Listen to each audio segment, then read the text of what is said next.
Yog'da moyi tangensini o'lchaymiz.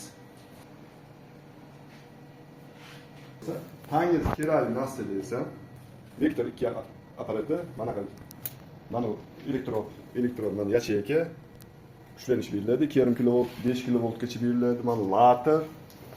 Mana kuchlanish ko'taradigan narsa desangiz to'g'ri. Подготовка. Birinchi yacheykani olamiz. Tangens aparat deysan, 50 ml yog' olib, bunga 50 ml yog' olib quyiladi bunga. Hop. Endi bilan quyiladi elektrodni. Yog' подготовка qilinadi. Bunga berib shuncha ulanadi, обязательно razimlana qo'yiladi. Termometr qo'yish kerak bunga. Hozir termometrimiz qo'yib qo'yamiz. Yoqamiz. Yog' 90 gradusga, mana 90 gradus qizishini mana yoq. Mana yonda 90 gradusga chiqquncha yog' qizdiriladi. Ungacha biz apparatni qilib ko'ramiz. Razimlanasi, mana apparat sozligini ko'rib, razimlanasini ulangan apparat ko'rib olamiz. Razimlanasi bilan. Bu apparat. Bu yog'ni qanchaga o'lchab beradi? Normali. Mana shunga olib yaxshi ko'rsin mana shu narsa.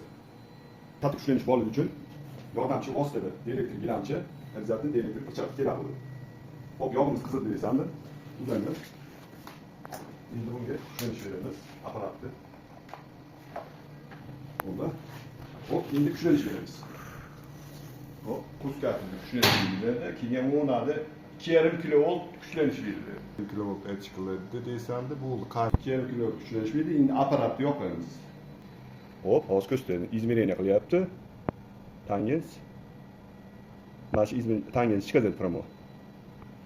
Tangens 0,05. Demak, tangensi 0,05.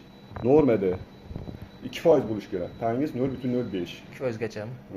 Demak, yog'imiz tangensi yaxshi. Shunday qaytaramiz. Puskatdan o'chiramiz, apparatni o'chiramiz, to'g'ri qo'yamiz. Ularga xuddi shunaqa qilib keyingi yog' teshiladi.